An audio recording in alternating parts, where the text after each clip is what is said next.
you're planning to build a brand online, then you'll need a domain name.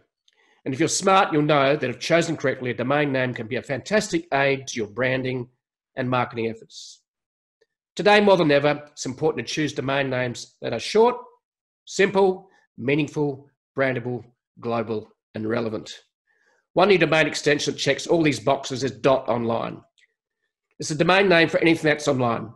So make the most of the branding opportunity and get your very own .online domain for 90% discount for the first year using my code Jeff, J-E-F-F in capital letters at www.get.online. Hi everyone, and welcome to the Jeff Buller Show. Today I have with me Perry Marshall. Now I have heard of Perry over the years, and he's just written a new book, and we're going to have a little chat about that as well as amongst many other things. So a little bit about Perry. Perry is one of the most expensive business strategists in the world. He is endorsed in Forbes and INC Magazine. He's guided clients like FanDuel and Infusionsoft from startup to hundreds of millions of dollars. His newest book, Detox, Declutter, Dominate, How to Excel by Elimination, co-authored with Robert Skrob, reveals how readers can grow their businesses 4x faster by eliminating 80% of wasted effort. So that sounds good to most people, really. So he found the $10 million Evolution 2.0 prize, which judges from Harvard, Oxford, and MIT launched at the Royal Society in London. It's the world's largest science research award. He's also been involved with NASA's Jet Propulsion Labs, who used his 80-20 curve as a productivity tool. His reinvention of the Pareto Principle is published in the Harvard Business Review. So I think we can just cut straight to the case here, Perry. Welcome to the show. It's been an absolute pleasure to have you on, and I'm sure our audience and listeners will be intrigued by what you have to reveal. And for me too, one of your first steps you talked about is of special interest to me as well, amongst the others. So Perry, apart from those fantastic accolades and results that you achieved for others and your achievements, and written, I believe, 8 books, how did you get into this business, and how did you get into life? Well, it really, I think my marketing journey really starts when my wife was pregnant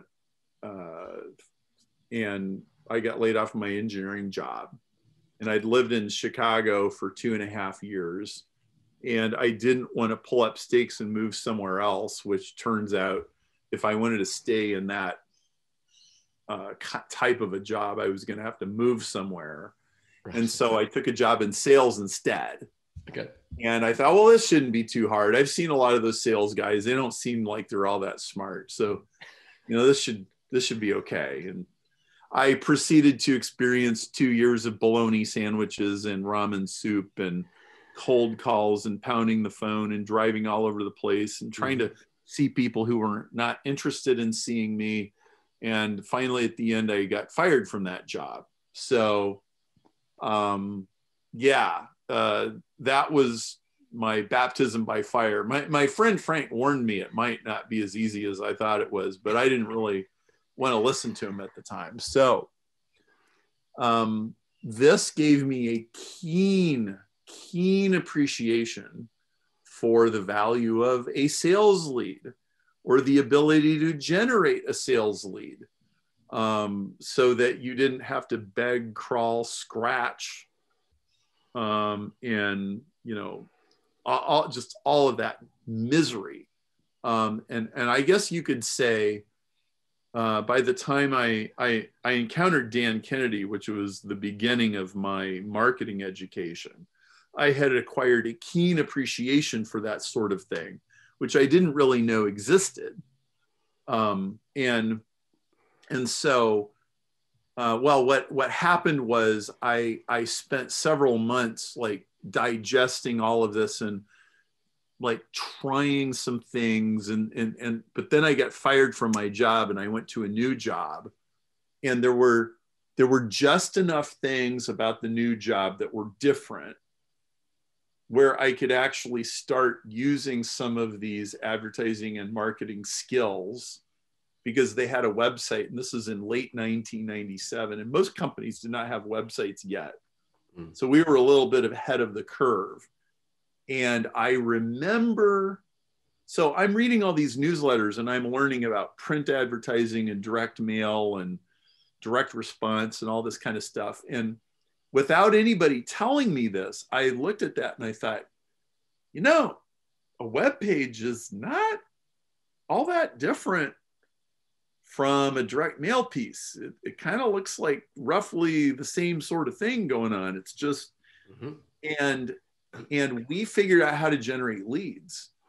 And so within a couple of months, what happened was every morning when I would go to work, instead of opening my eyes in my bed in the morning, looking at the ceiling and go, I have to like make 100 cold calls today.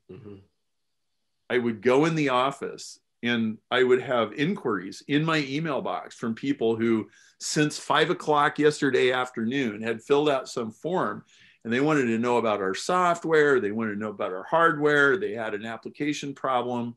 And I would either call them or email them, and they would be like, oh yeah, well, I had a question about that. This is so totally different than chasing people around. It was better than therapy. And the like my first commission check, it was the best month I'd ever had in my career. And man, like, and it did not come a moment too soon, because by then we were hanging by our fingernails. Like, I think if this had gone on much longer, we would have been like moving in to my in-laws' house or something. So that's how I got into marketing. It saved my sanity.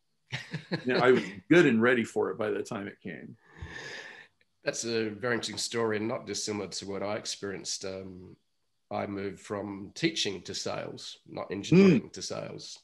And yes, I was sat at a desk and told to cold call for 2 hours a day. And rejection's not fun, but it's part of the job. Right. Talking to people that don't want to deal with you. And but I had an aha moment in 2008 when I not discovered a website, but discovered content marketing. And I built a website, created content, and voila, I created a business. Leads turned up, lead magnets. So I totally get where you're coming from. And I think it takes away the struggle, and you use the term misery of the cold calling, chasing, instead of the customer becoming inbound to you rather than you being outbound chasing them. So and a lot of people, what amazes me still is a lot of people don't get it. They just don't know how it works. So, but we're in the middle of reiterations of what you've been through and what I'm going through and what we've been through. So let's have a little look at, so your book that you have just published, which I'm quite fascinated by. Yep. Detox, Declutter, Dominate. And I believe it's more a picture book than anything else. Is that correct? Well, yeah, it is. And I've never put out a book like this. It's 36 pages. And there is not a single wasted word in this book. Now the story is, a year ago, this was a 50,000 word book, and I had been banging away on the keyboard for months working on my 50,000 word book, and we'd sent it out to beta readers and stuff. And I sent it to my friend Robert Skrob, who's a very dear, trusted friend and confidant. And Robert sent it back, and he goes, Perry, I 80-20'd your book, and I chopped your 50,000 words down to 8,000. And he goes, this is the book. I'm like, okay.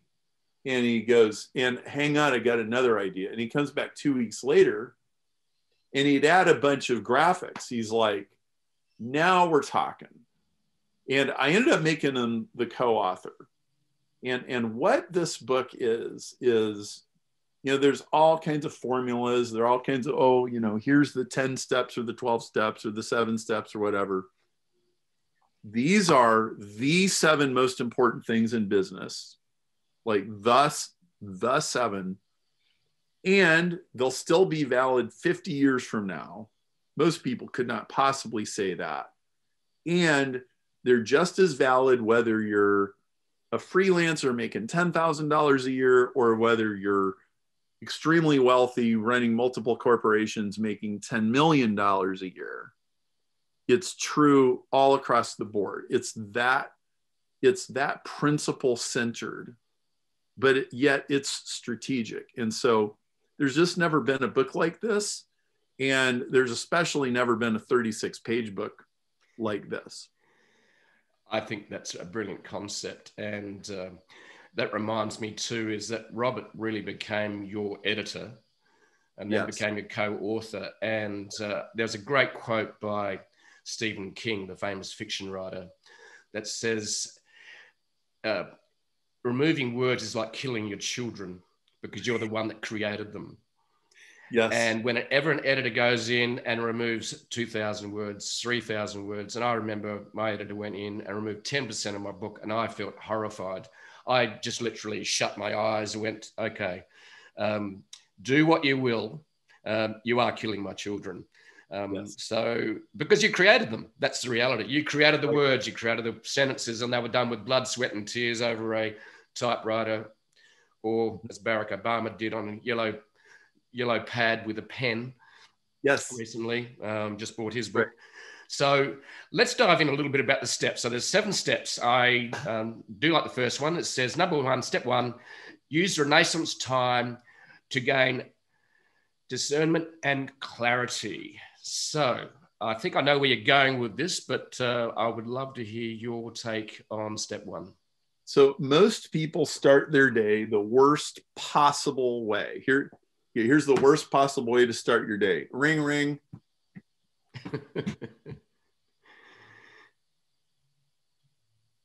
Scroll on a device. Yep. Okay. That is the worst way to start your day. It gets you reacting to other people and dealing with crises before your feet have even touched the floor, which it puts you completely behind the 8 ball. And to add insult to injury, it feels productive. Oh, that shipping to Singapore never got delivered. I have to go fix this. Right? Yep. And then you're off putting out a fire first thing in the morning. Worst way to start your day. Oh, by the way, news, social media, emails, like any of that. It's terrible. Best way to start your day. Take a shower, get a cup of coffee, and sit down with a notebook and spend 20 minutes. Gratitude, prayer, meditation, reading something inspirational, and getting yourself sorted out. What am I going to do today? What's important? What questions are on my mind? What idea did I just have in the shower that I don't want to lose? I want to get that written down so that later I can do something about it. And you get yourself together, you put your spiritual armor on, and then you start your day. Now, I have not missed a day starting this way in 7 years. Not one day. This is how important it is. People have no idea how incredibly productive it is because it doesn't feel productive. It feels self-indulgent. It feels narcissistic. It feels like a waste of time. It feels like you're burning daylight. No, that is the most valuable thing you do all day. That's Renaissance time. I love it. I so identify with that.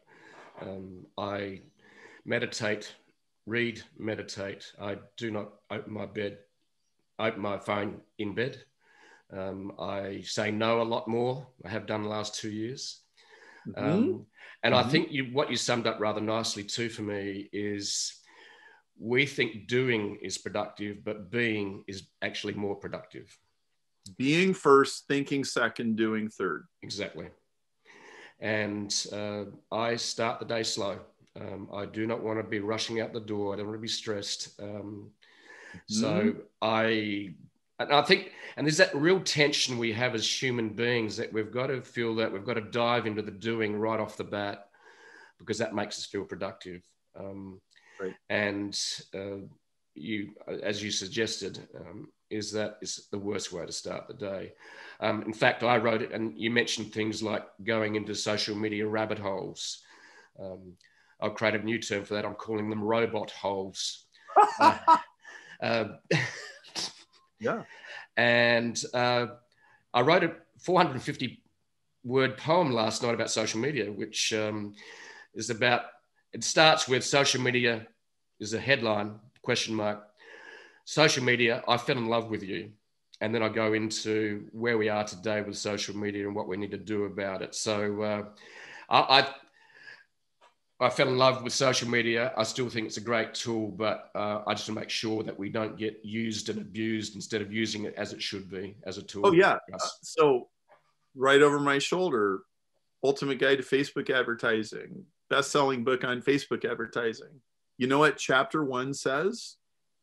Chapter 1 says, your first step in becoming a great Facebook advertiser, which for many people is an entire career, right? Mm-hmm, yeah. Your first step is deleting the Facebook app off your phone. Why? Because you are not in the buffet line at Red Lobster shoveling food in your face in the restaurant. You are the chef in the kitchen making food for other people. You're not eating the food, you're making the food. Mm-hmm.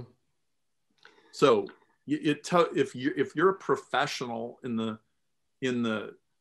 many of my customers, direct response advertising, paid social media, paid search, whatever, paid internet media, you are a practitioner of a craft.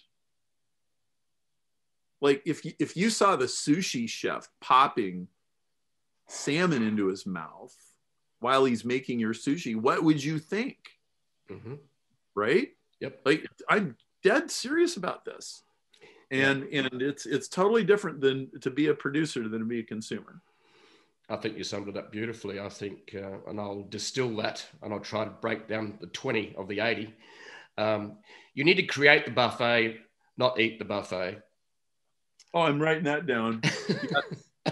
I'm writing that down.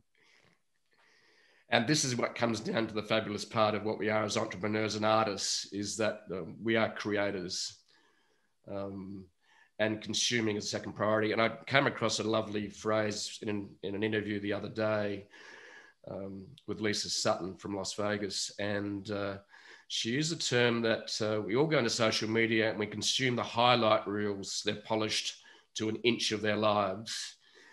But we judge ourselves by others' highlight reels. And that's the challenge we have as human beings. And that's where the dysfunction comes in. So, but that's a whole new topic. So, we won't go down that robot hole. So step 2, make your business 2x more profitable with 80-20 focus. Okay, let's have a little chat about that. So 80-20 is one of the most powerful. In fact, I think 80-20 is the single most powerful idea in business. And what 80-20 says is 20% of causes make 80% of effects, and 80% of causes only produce 20% of effects. So now if you crunch the numbers on that, what it means is that the levers are 16 times more powerful than the non-levers. And then there's another 4x lever inside of that lever, and another 4x lever, and another 4, because 80-20 is fractal. There's an 80-20 inside 80-20. So not only do 20% of the people make 80% of the money, 20% of the 20% make 80% of the 80%, and 20 of the, so that means 1% of what you did last year made you 50% of the money you made last year.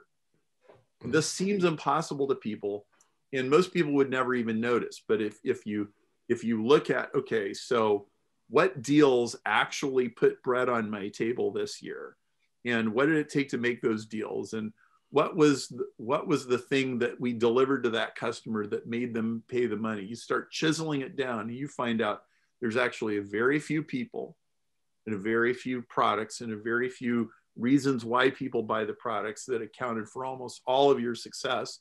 And most of the rest was sawdust and filler. Mm. And when you start to see this, like once you begin to see it for what it is, you can't unsee it. And that actually brings me to step 3, which is earn $1,000 an hour, at least 1 hour a day. And people go, I can't imagine that. How on earth would I ever make $1,000 an hour? Well, let's take Helen is a dentist receptionist, and she makes $15 an hour answering the phone. And the phone rings, and Wooddale Dental, please hold. And then she puts them on hold, and then 2 minutes later, hello, can I help you? And they've left.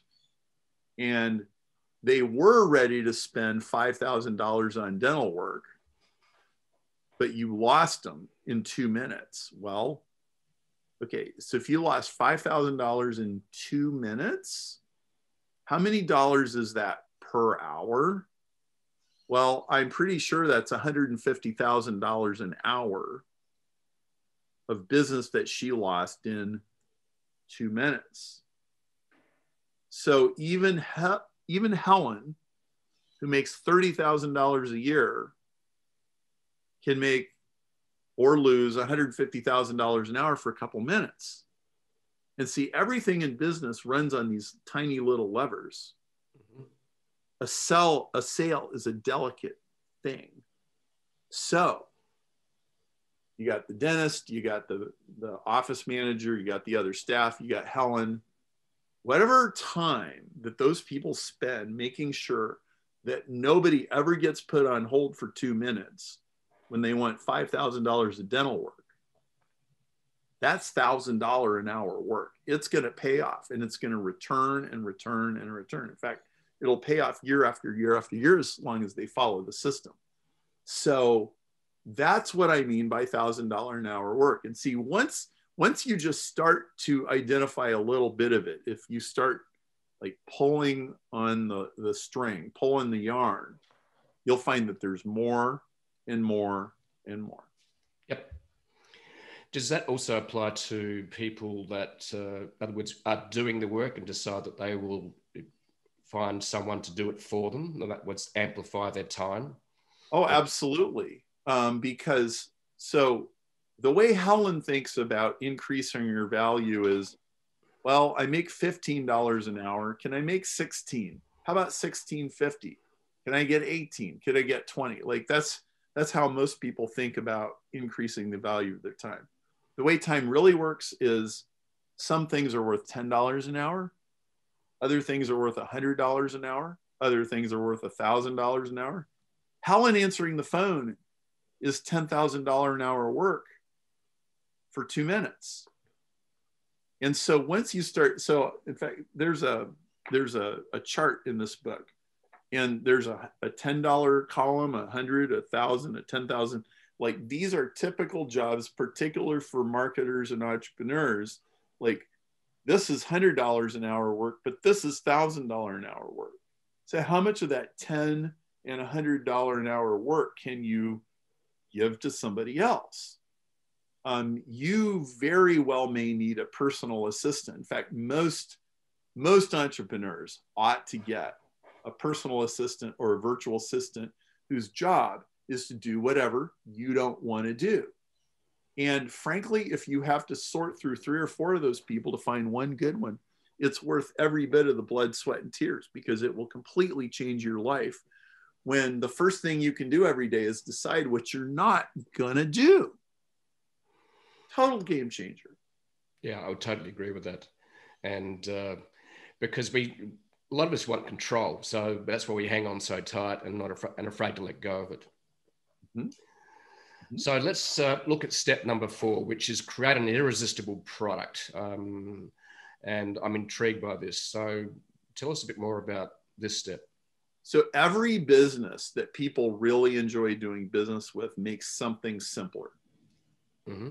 Okay, so if you go buy a sandwich, you didn't have to kill a cow and you didn't have to grow the wheat and bake the bread, right? And like some of the billionaire, like modern billionaires are all simplifiers.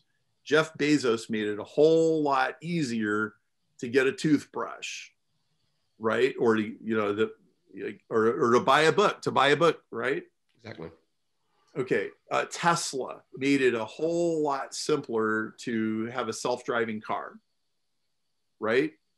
Now, simplifying. So your number one job is to simplify the world for the customer and make whatever you sell more useful and a joy to use. So one of my favorite examples of this. So, you talk about Tesla or you talk about Airbnb, you talk about these, Silicon Valley simplifiers. This intimidates people. So let's bring it a lot closer down to earth. So I've got this client named Mark McShirley. He owns a company called Roof Simple. Okay. And the name of the company was inspired by the simplify concept.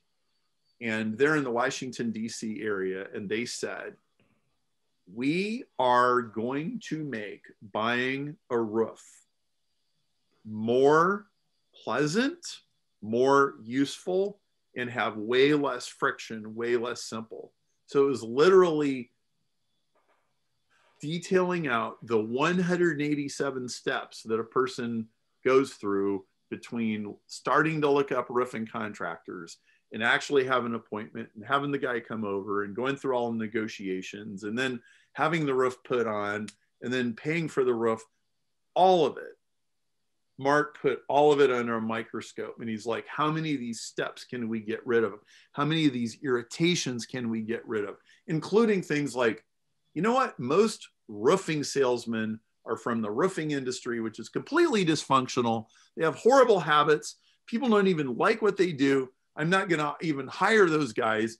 I'm going to hire clean cut, freshly married with babies, guys right out of college who don't know anything about roofs. And I'm going to teach them how to do this. And he chopped let's say 187 steps. He got rid of 100, or he got rid of a whole bunch of irritations. And so now he can sell a roof, install a roof at an above average rate and have a very, very happy customer who is, and this is the punchline, so happy with the roof that he's got 300 4.8 star reviews on Google. Now, that actually brings me to moat number 6, because that's building a moat around your business. Well, I think we mentioned, so step number 5, which is carve out a niche where you're indisputed number 1. Mm-hmm. So that, so I think we just jumped one briefly. Yeah. So this is so important. It is step 5, carve out the niche where you're the undisputed number 1 via STAR principle. It is so simplistic on the surface that most people have no idea how profound and powerful this is. So let me explain what I mean by this. Most people think, well, I'm going to hang out my shingle. I'm going to start selling, burritos or web design services or jets or like whatever you make, whatever you do.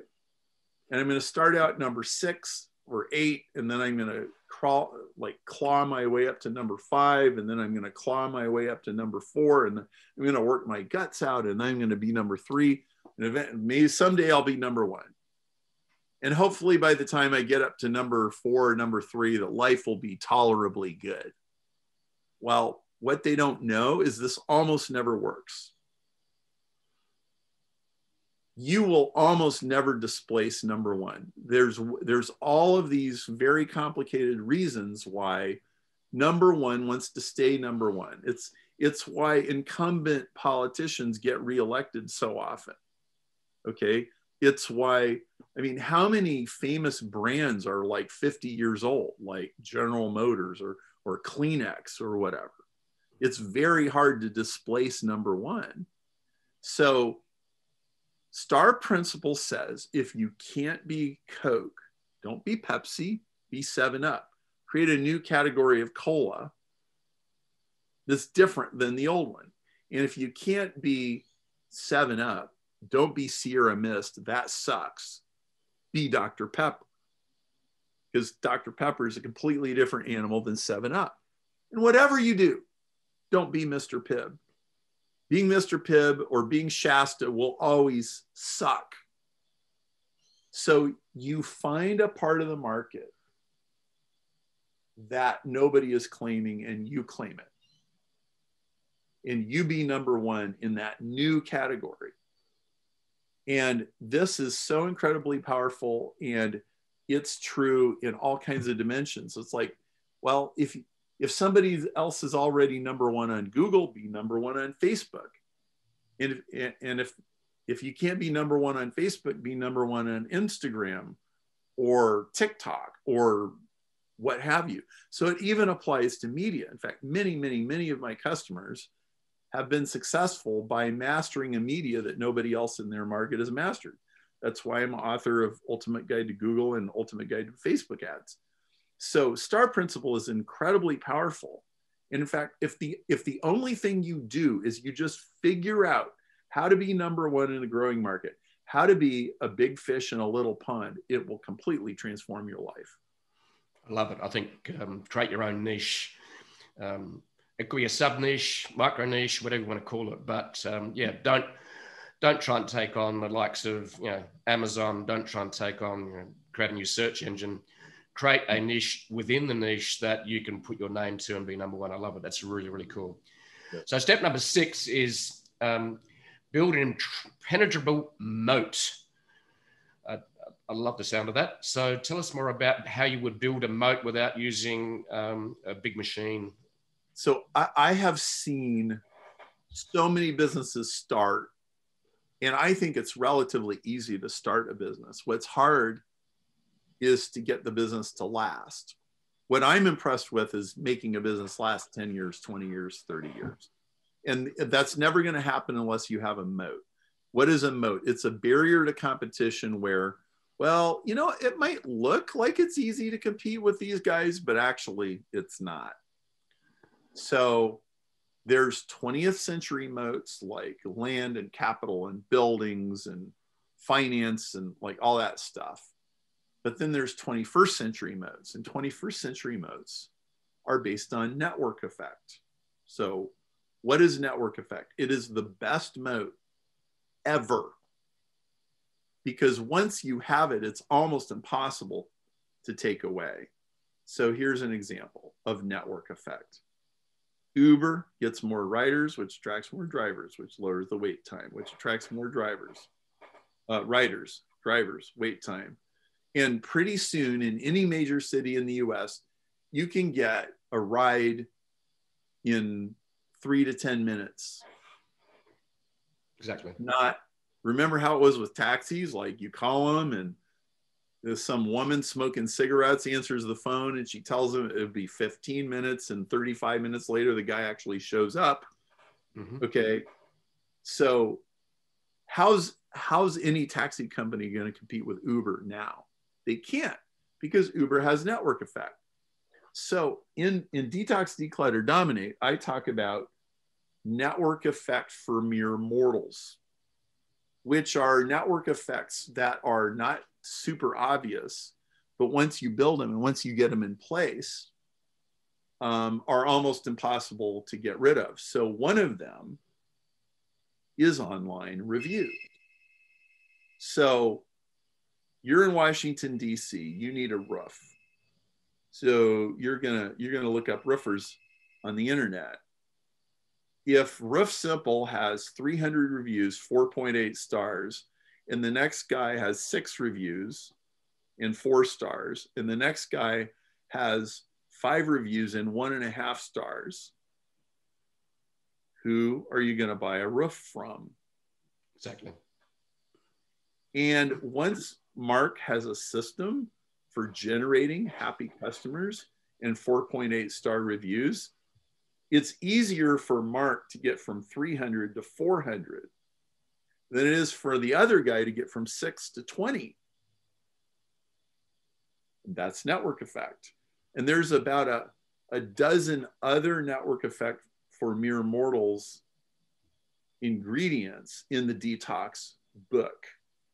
And you should be obsessed with moats, because if you have a moat, you can go on vacation and not be terrified that all your customers are about to leave. What's an example of a couple more, just for our listeners? That would be okay. So another one is data.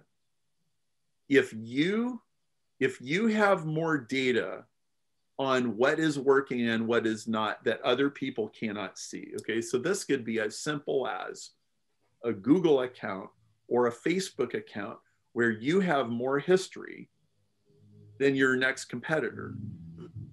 Because it's like, well, we've tested these 87 different ads and we know which ones worked and which ones don't. They can see the ones that work, but they can't see the ones that don't and they don't know why they didn't work. And so you develop knowledge, okay? Another network effect for mere mortals is trust. If you are more trusted than everybody else in your market. Now, it doesn't take billions of dollars to generate trust. In fact, having billions of dollars is kind of a good way to not be trusted because of all of the stupid things that big companies do, right? Software as a service is a network effect business. Also is service as software.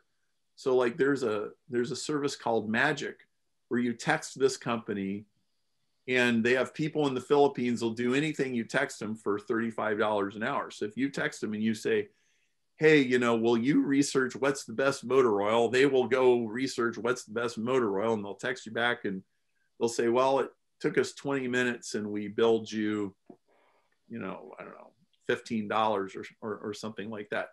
That's called service as software. Well, it doesn't look like much, but if you have all of the systems and all of the orchestration for all of your people to do that work, and you can have it done really fast, it's a lot harder than it looks to compete with that business. And so there are lots of versions of this. And these are the things people should be obsessing about, not how many followers they have on Facebook or, there's all these trivial things that just usually don't matter very much. I think they're great examples. And especially another one is content, I suppose, for publishers as well. That's definitely a moat. And it's one of our moats here. I think we've got, content attracts content. Yep. And so, good luck trying to create in my niche the amount of content we've created. Yes, there's other players, but now the other challenge too in this space with the moats is global, because we're now playing a global game, aren't we? So maybe just a little quick chat about how you see the global scene in terms of, and the moat's the same thing. So when you're having chats with clients, and they're working locally, what would you say to them about going global? Well, if you're local and you're going to go global, you need to have I call it a definitive selling proposition, because I don't think a unique selling proposition will really cut it. You need to be the only person in the world that does some very, very specific narrow thing, which is what STAR Principle says. You need to be number one in whatever market you're in. So my first advice is, don't go into markets where you can't be number one. I had a client a couple of years ago. He wanted to buy this company. And he said, you know, this company's run by an 80-year-old guy and he's neglected the business for the last couple of years. And I think we should be able to just go in there, run it a whole lot better and do well. And I said, and we had this whole conversation about, well, yeah, but can you be a star? And I couldn't figure out how he's going to be number one in a growing market. And I said, don't buy the company. Well, he bought the company. 2 years later, he's trying to figure out how to sell a company that nobody wants. It's really sad. And so, like, this is so important, and it's not what most people are obsessing about. So you mentioned the word star, or the phrase star principles. Does that mean you need to be a star in every one of the 7 steps? Is that what you're saying? Well, no. Actually, star principle is just being the number one player in a growing market. So like 7 steps, I want you to do all 7. But you know what? If you master about 2 of them, your whole life will change. Master 1 of them and your life will change. So if you are in a business where you've got a lot of competitors and you figure out how to serve unmet markets where the demand is growing in those unmet markets, you won't have competitors anymore and you won't be looking over your shoulders.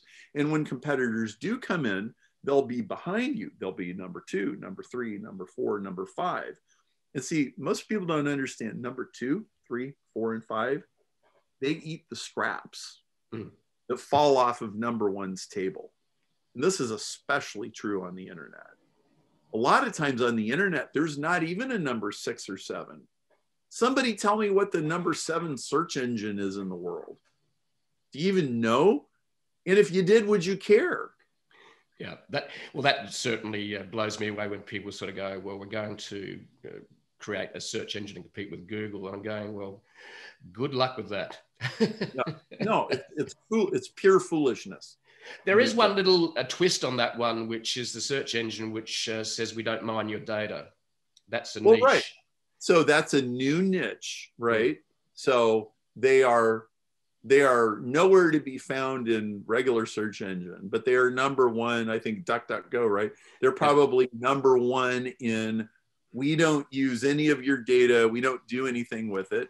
And that there is a tiny but real market for that. Yeah. And I think that's a great example of creating your own niche. Yes. Yeah. Number 1, globally, the niche of trust on data for search engines. That's it. Yep.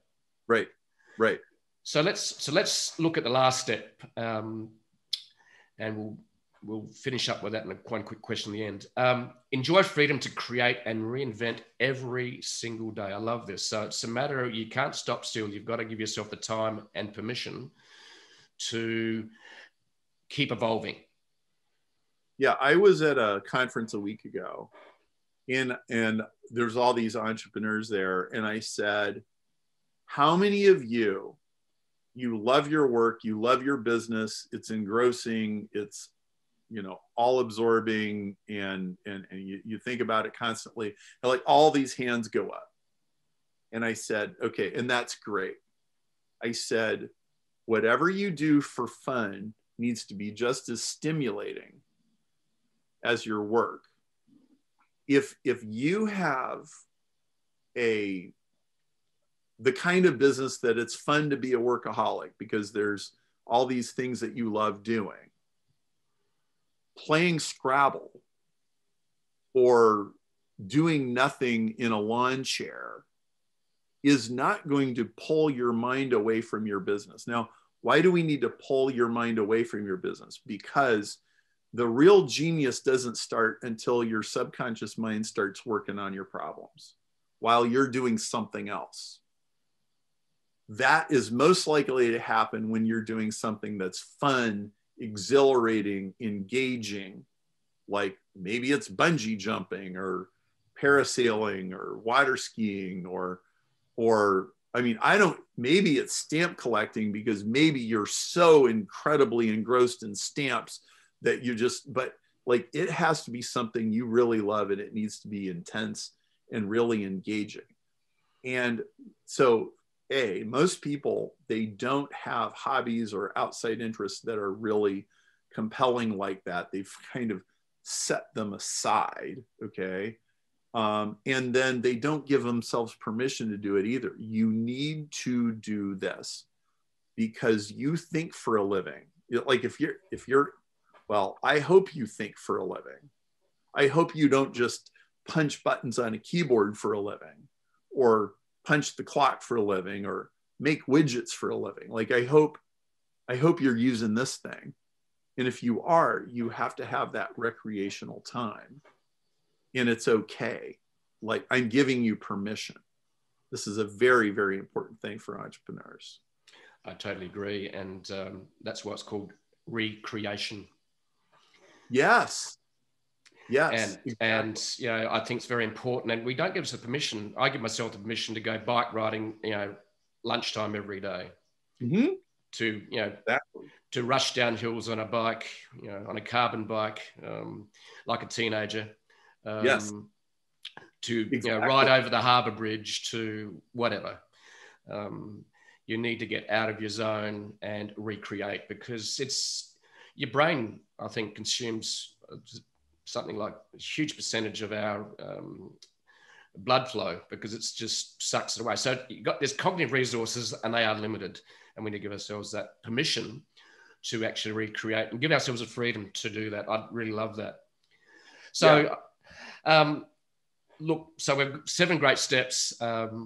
We're going to share these with our listeners and readers and viewers, because we're on YouTube channel as well, the Jeff Bullis Show on YouTube. So just one last thing, Perry, that you think you would love to share. That's the number one thing that you'd like to leave with our listeners today.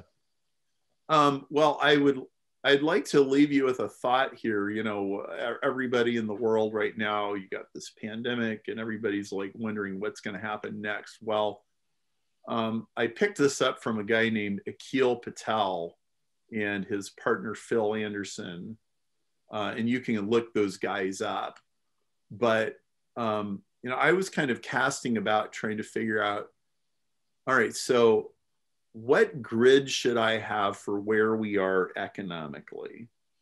Like, are we going to go into some big recession when this COVID thing kind of works itself out, or what's going to happen? And what Akil said was, when you're heading into a recession, real estate has crashed and you can't get credit to save your life. Well, so here's the question. Has real estate crashed? And is credit impossible right now? In most parts of the world, no. Okay, certainly in the United States, it's booming. And even like in Europe, it's certainly not hurting too bad, despite all the craziness that's going on. We are in the middle of a 14-year economic upcycle that'll be followed by a 4-year down cycle. And that down is going to start happening probably 2025 or 26. That's not where we are now.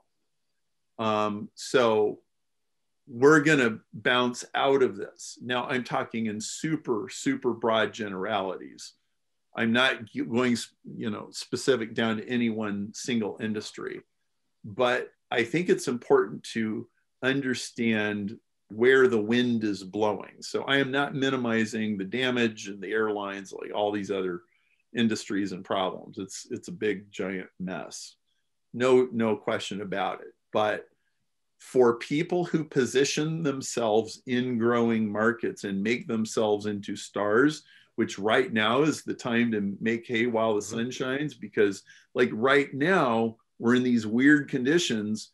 You can do things. There's oranges you can squeeze right now that you will not be able to squeeze a year from now. And you need to figure out what those are. There is opportunity everywhere. Why? Because there's pain and suffering everywhere. Anytime there's pain and suffering, there's opportunity. And that's what I'd like to leave you with. You need to really be sensible about this. And frankly, I wouldn't believe anything that most of the media is telling you, because most of the media is just terrible. Thank you for sharing that. That's a great wisdom and insight, and seize the opportunity in the middle of catastrophe. I think that's really, really wise. So Perry, thank you very much for your time. It's been an absolute pleasure. And I thank you for sharing your gift with the world. And this is part of the show, is to share people's gifts. And it's great that you are putting your gift out to the world and sharing it, because we should be creating, and the real thing we really need to be aware of as entrepreneurs and as artists is to share that gift with the world. Thank you very much for doing that. Thank you for having me on your show, Jeff. It's an honor to talk to you and everyone. Do you have a business idea, or are you planning to build your personal brand online? Whatever may be your purpose, the journey to building anything online starts with a domain name. And don't take this lightly. And anything just long and clunky domain name would affect your branding in a negative way. When picking a domain name, consider going for something that is meaningful, relevant, brandable, global, and more. And the new domain extension that checks all these boxes and more is .online. Since it's a relatively new domain extension, most good domain names are still available, which means you can get the domain name you want easily on .online. And what's more, it's the perfect way to let the world know that you're online. So make the most of this branding opportunity and get your very own .online domain for 90% discount for the first year using my code Jeff, JEFF in capital letters, at www.get.online.